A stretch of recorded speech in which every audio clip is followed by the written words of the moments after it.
Yeah, yeah.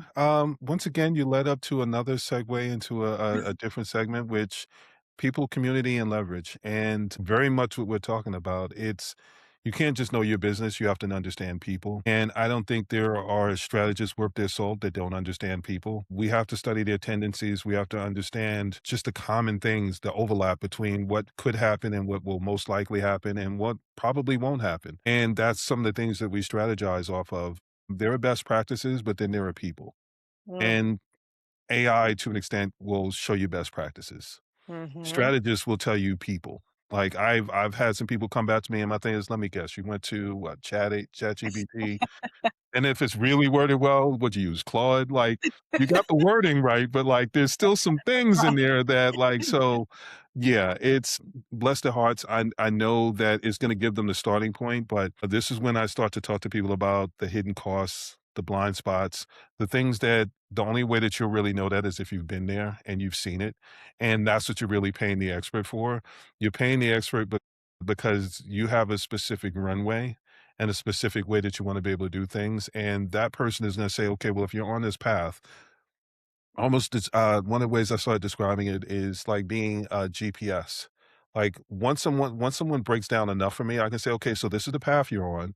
And it's when people used to give me ask me for directions, I said, okay, I can give you street signs and things like that, but that's not really going to help you when you if you're on the highway. So here's what I'm going to say: like half an hour in, you're gonna see a barn on your right, it's gonna be a red barn. That's how you know you're going in the right direction. If you drive another half an hour, there's gonna be a split in the road. You're gonna go right, but here's how you know that you didn't go right. When you get another 15 minutes down the road, there's gonna be a post office on your left-hand side. If you don't see that post office, I need you to stop, drive for 2 more blocks, and it's gonna put you back on the highway where you can get back to where you're supposed to go, and here's how you get back to the road where you're supposed to be able to get. That's strategy. Like, that's understanding what could happen. It's giving people enough information so they understand the landscape. And, the best practices are things that people can tell you, here's the perfect scenario. That's what AI can give you. That's what a lot of these things that aren't custom made give you. They give you the perfect scenario. And one of the things that I believe that we can continue to reiterate is things don't go perfectly.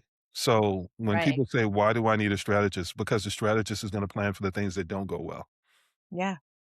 And also it's gonna give you the perfect scenario of what's already happened. Yes. Right. So what I tell people too, the difference between an AI and like really having a strategist that understands psychology and how the minds of people work is one is artificial intelligence, right? It's not artificial inspiration, right? Like you need someone that's going to show Yeah. you the inspiration to create the thing that AI doesn't have data points on yet. Uh, AI looks in the rearview mirror and says, this is all the things that all the people have done and takes all that information and does predictive analysis based Thank on you. what has already existed. But when you're working with someone like myself or yourself, like we provide inspiration on things that may not have even taken place yet.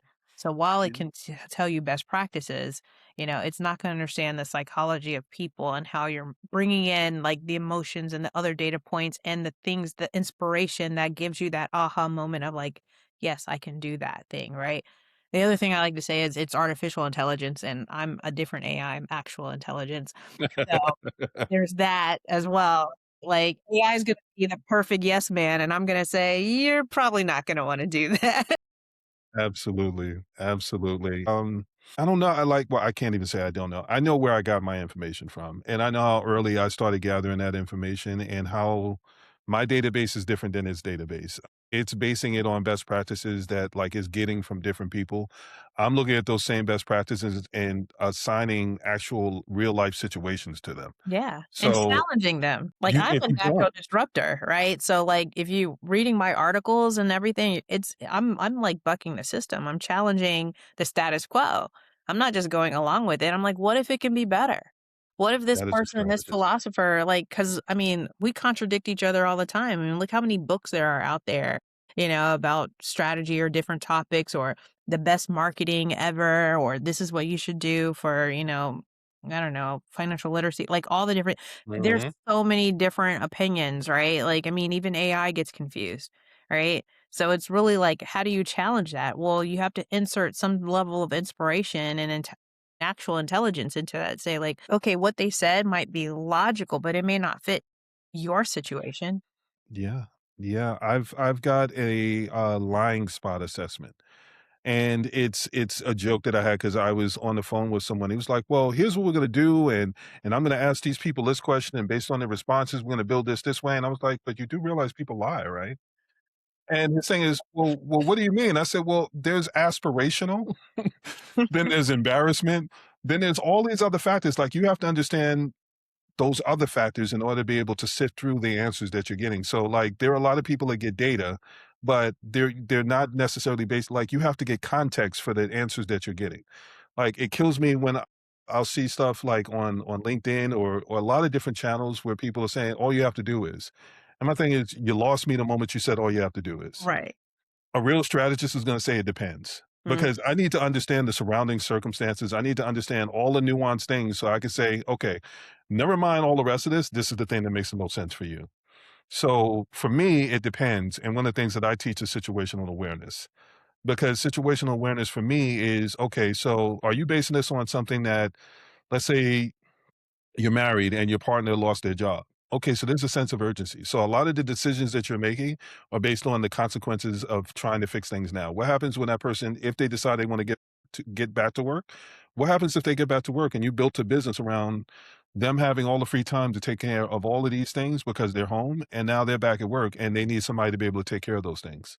So like there's all of these different things that you have to be aware of and it's also part of the framework is saying, you know what was your source? Because there are some experts that will tell you, well, here's how you do something. And then I'll go look and say, well, who told you that? And they're like, oh, well, I get some of these people that'll say, I want to get on a podcast. And they're like, yeah, I want to tell people how to make. I said, well, mine's is really people six figures and trying to work their way up to it and then working their way from there. And they're like, well, I want to talk about how to make seven figures. I don't really think that's gonna help them when, like, I'm trying to show them how to be able to look at the steps in front of them, and you're trying to have them look so far down the road that it's gonna throw them off. If I'm having a conversation about the struggles of a new business, I really don't want you listening to someone that's hasn't had those struggles in, like, 5 to 10 years. Like, the whole dynamics of what they struggled with is gonna be different. When Mm. I hear all you have to do is my thing is, okay, so I'll give you an example. Let's say someone says, "Here's how you can make, six figures in 6 months." What's your starting point? Do you have to have like a following already? Does it need to be like 100,000 followers? Do you need to have certain things in place? Like it's semantic selling to me. Like you're telling people things, but you're leaving out like you're selling the semantics, but you're leaving out the details. Yeah, And the details are the things that like if I knew that, I would have never listened to you in the first place. that part, yeah. So I automatically think pyramid scheme. I was going to use the word, but yes, yes. I've said it before and people looked at me like, so yes, it's I didn't name which one. no, it just you know what? To me, it's because it's by the time you go to sell it to someone else, it's you've used it to the point where it's tried and true for you, but every time you roll it out to the next audience, it waters it down even more. So that ROI that you're showing some people and the reviews and the testimonials, that was before. That was before there were 10 people using it, then 100 people using it, then 1,000, then 10,000. The more people that are using it, the more watered down the results are going to be because there's everybody using the same thing. So to me, it's almost like what we're looking at with AI now, where someone like copywriters, all the rest of these people, where they say, well, I feel like my job's in jeopardy. I was like, I look at it differently because honestly, I started paying attention to this stuff when I was like 6, 7 years old.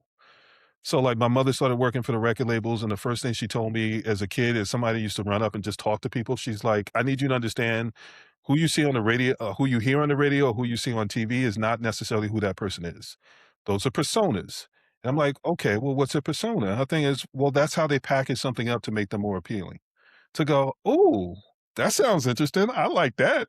Tell me more." And then I got in there and, when you're a little kid and people start when you ask questions beyond your years and you actually retain the information, people are willing to answer anything that you ask.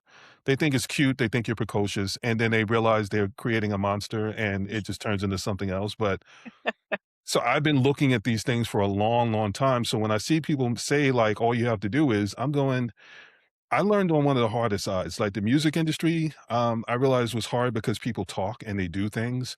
So, like a product or a service doesn't do that. It requires the people that build their brand around the person instead of the product or the service. the person will say or do something, and then you have to figure out that's why they need public relations. Products and services normally don't need public relations. They just need you not to do something to make the product or service seem like something they have to question. So there's all of these different factors that go into it. And I love that you said actual intelligence because this is where some of this stuff comes into place.